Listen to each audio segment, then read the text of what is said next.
जिंदगी को दो तरीके से चलाया जा सकता है। एक तो है प्यार का रास्ता और दूसरा है डर या तो भय का रास्ता। इसलिए जो प्यार के रास्ते को सीखते नहीं वह जिंदगी को डर डर के जीते हैं।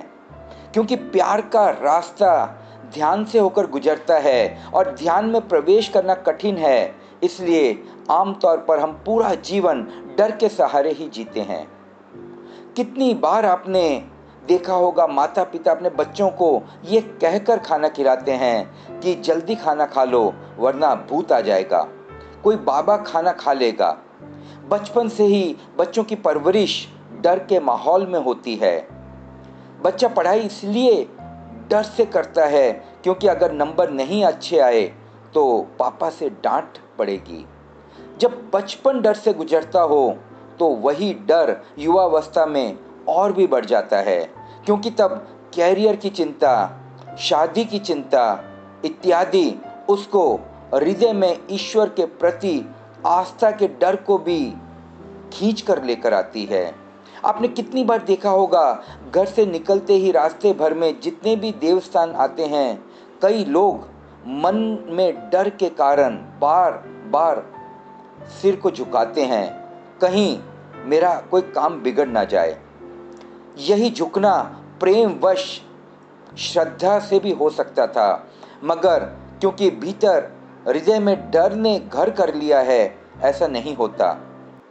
जब वो व्यस्क हो जाता है तब वो बीमारी से डरता है, मौत से डरता है, नरक का डर, समाज का डर, मोक्ष का डर इत्यादि में परिणित हो जाता है।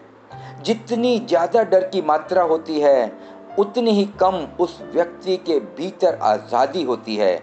हमारा समाज, हमारा राज्य, आसपास के लोग सभी यही चाहते हैं कि हर व्यक्ति डर में जिए, क्योंकि डर के कारण वह उस पर अपना वर्चस्व चला सकेंगे।